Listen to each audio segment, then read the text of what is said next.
ओंकार news देख रहे हैं आप और मैं हूं आपके साथ शाहनवाज मिर्जा। इस वक्त एक बड़ी खबर आ रही है, आपको बताएं फर्निश ऑयल हेरा फेरी मामले को लेकर एक बड़ी खबर जिस पर गृह मंत्री का बयान आया है। और ये बड़ी खबर आपको बताएं जो गृह मंत्री का बयान आता नजर आया है। इससे पहले भी आपने देखा कि कांग्रेस का नाम आने के बाद अब पुलिस जो है उसको लेकर कोशिश कर रही है, घुमाने की कोशिश कर रही थी और मिलावटी फर्निश ऑयल का ये पूरा मामला बन रहा है जिस पर अब गृह मंत्री का बयान आना। उन्होंने कहा कि किसी को संरक्षण जो है वो नहीं दिया जाएगा और कांग्रेस नेता को बचाने का जो आरोप लगा है उसको लेकर भी उन्होंने बयान दिया है कि जिसके भी नाम इसमें शामिल होते हैं उनको सख्त से सख्त सजा जो है वो दिलवाई जाएगी। ये बड़ी खबर आपको बताएं जहां पर फर्निश ऑयल के नाम आने के बाद से ही माहौल जो है वो काफी ज्यादा गर्म हो गया था और उसको लेकर अब गृह मंत्री का बयान आया। उन्होंने साफ तौर पर यह कहा है कि किसी को भी संरक्षण नहीं दिया जाएगा, चाहे वो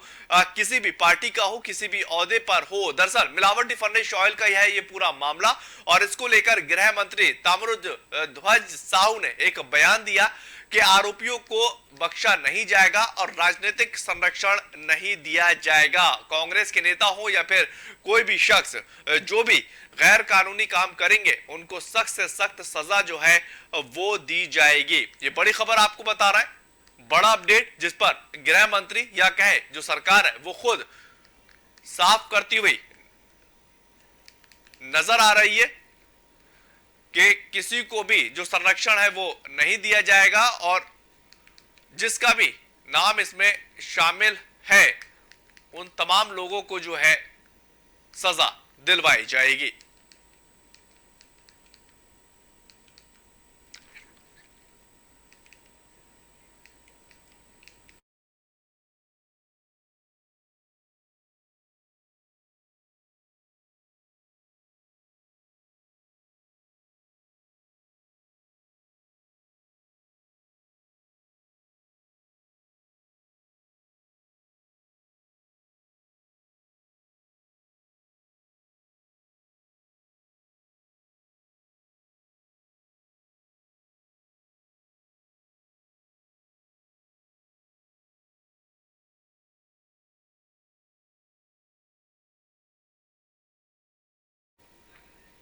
चलिए आगे बढ़ते हैं, बात करते हैं सरायपाली में रेत और मुरम का अवैध कारोबार लगातार जारी है और जिला प्रशासन लगातार रेत तस्करों के खिलाफ कार्रवाई करता हुआ नजर आ रहा है। अपने इस अभियान के तहत प्रशासन रेत माफियाओं पर कार्रवाई करते हुए अवैध खननों में काम पर लाई जा रही दोमशिनी को जब्त कर लिया है और सरायपाली के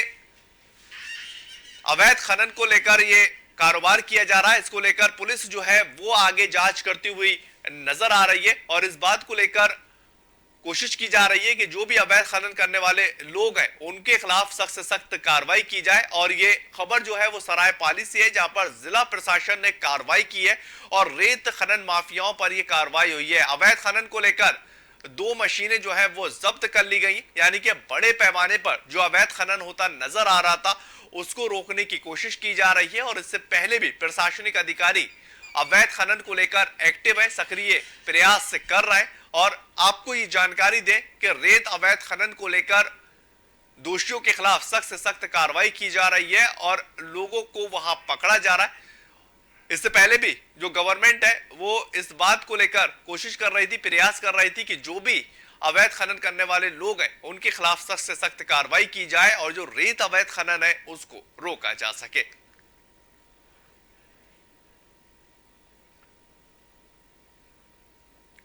आगे बात करेंगे, कांग्रेस की भारत जोड़ो यात्रा पंजाब पहुंच चुकी है और इस यात्रा में शामिल होने के लिए भिलाई से कांग्रेस के विधायक देवेंद्र यादव की 73 साल की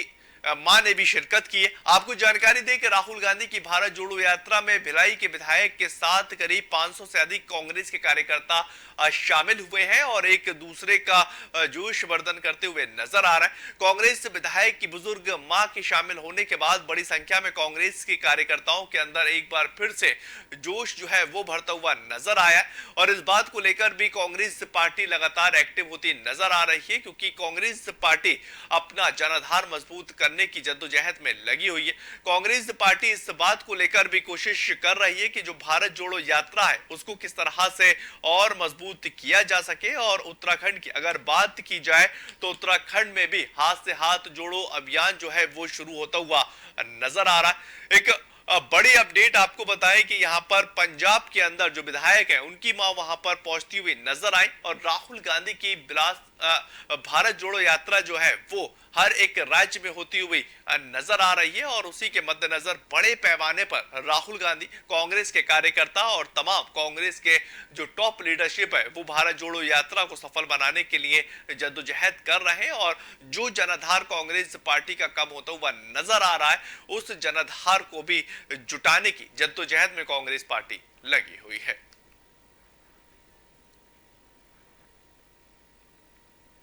उधर बात करेंगे बिलासपुर की, जहां पर बिलासपुर में चल रहे राष्ट्रीय उद्योग व्यापार मेले का समापन किया गया है और इस मेले का आयोजन एसडी फाउंडेशन ने किया है। मेले के समापन के मौके पर पहुंचे लोगों ने पारंपरिक व्यंजकों के साथ मेले में लगे झूलों का लुत्फ उठाया और इसी के साथ मेले में पहुंचे स्कूली बच्चों के लिए आधुनिक मॉडल का भी प्रदर्शन किया गया। आपको जानकारी दें कि मेले का लुत्फ उठाने के लिए स्कूली बच्चों के लिए आधुनिक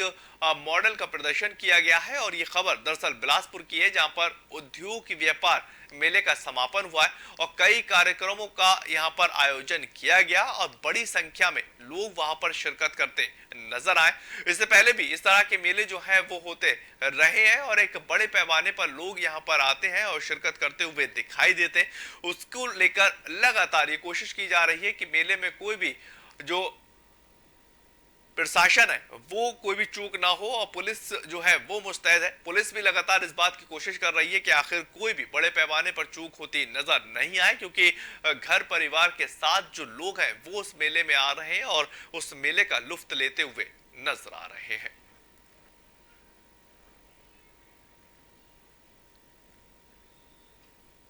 जो है बहुत ही खुश है, क्योंकि 13 तारीख से जो 17 तारीख आज जो है, आज भी लोगों का बहुत ज़बरदस्त प्रतिसाद मिल रहा है और ज़्यादा से ज़्यादा लोग आ रहे हैं। और व्यापार की दृष्टि से सबसे खुशी की बात यह है कि आज की डेट में करीब करीब 60% स्टॉल जो हैं वो बुक हो चुके हैं नेक्स्ट 2024 के लिए।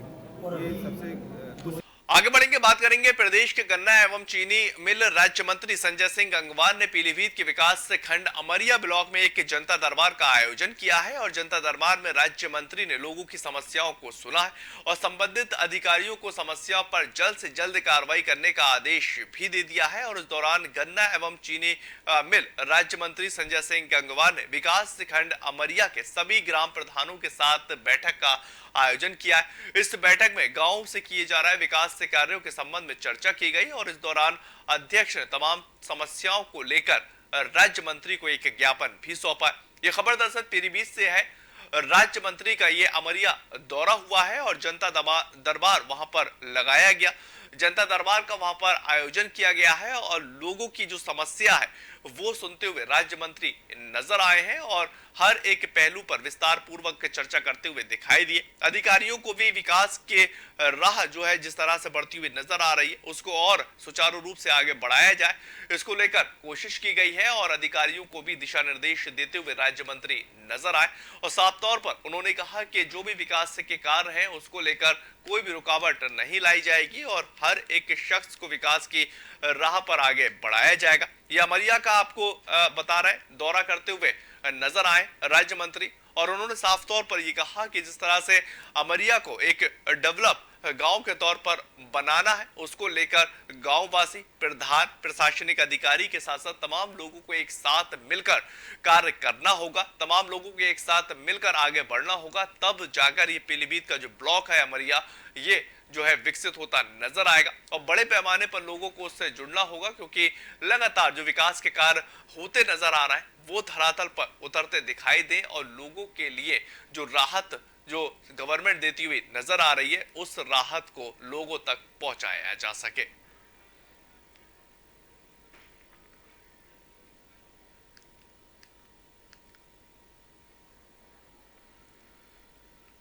उधर खबर पीलीभीत से ही आ रही है, जहां पर ट्रांस शारदा में एक किसान दाताराम का शव मिलने से सनसनी फैल चुकी है और ये बताया जा रहा है कि किसान खेत में फसल की रखवाली करने के लिए झोपड़ी बनाकर रहा करता था। झोपड़ी में संदिग्ध हालत में शव मिलने से इलाके के अंदर सनसनी फैल चुकी है और सूचना मिलने पर पहुंची पुलिस ने शव को कब्जे में लेकर पोस्टमार्टम के लिए भेज दिया। पुलिस ने परिजनों से पूछताछ कर मामले की जांच भी शुरू कर दी है। ये खबर पीलीभीत से, जहां पर किसान का शव मिलने से पूरे इलाके में सनसनी फैलती हुई नजर आ रही है और झोपड़ी के अंदर वो शख्स रहा करता था और उसी झोपड़ी के अंदर उस शख्स का शव मिलने से सनसनी फैली है। पुलिस ने जांच जो है वो शुरू कर दी है और परिजन जो परिवार के लोग हैं उनसे भी पूछताछ की जा रही है कि आखिर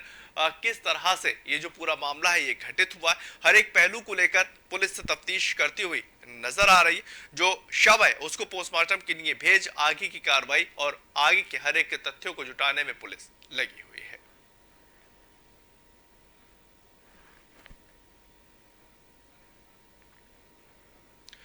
उधर बात करेंगे प्रदेश के मंत्री महिला एवं बाल विकास मंत्री अनिला बीडिया ने किया नगर पंचायत नगरियों में विभिन्न स्थानों पर विकास योजना का शिलान्यास किया है और नगर पंचायत नगरी के वार्ड नंबर 1 में शहीद वीर नारायण सिंह की मूर्तियों का अनावरण किया गया। इसी के साथ सौंदर्यीकरण को लेकर भी 10 लाख रुपए की राशि देने की घोषणा की गई। अपने दौरे में उन्होंने शासकीय अस्पतालों का नामांकन और स्वतंत्रता सेनानी श्यामलाल सोन के नाम से करने की घोषणा की है और इस मौके पर स्कूली बच्चों ने कई पारंपरिक सांस्कृतिक कार्यक्रम प्रस्तुत किए। उन्होंने साफ तौर पर अपने इस कार्यक्रम से मन मोह लिया है और लगातार ये कोशिश की जा रही है जो सांस्कृतिक कार्यक्रम प्रस्तुत किए जा रहा है ये एक और बड़े पैमाने पर होते हुए नजर आए ताकि बच्चों के अंदर भी अपनी संस्कृति अपने संस्कार को लेकर एक जागरूकता जो है वो पैदा होती हुई नजर आए। आपको बताएं मंत्री महिला एवं बाल विकास छत्तीसगढ़ जो है उन्होंने इस बात को लेकर कोशिश की है। उन्होंने आयोजन जो है वो होता देखा है और जो बच्चों ने अपनी पारंपरिक संस्कृति का कार्यक्रम प्रस्तुत किया है उसकी काफी ज्यादा सराहना की है और इस बात को लेकर भी इस आश्वासन दिया है कि जो भी राज्य के बच्चे हैं उनको लेकर कार्य किया जाएगा और सांस्कृतिक जो है हमारी जो सांस्कृतिक विरासत है उसको बचाया जाएगा।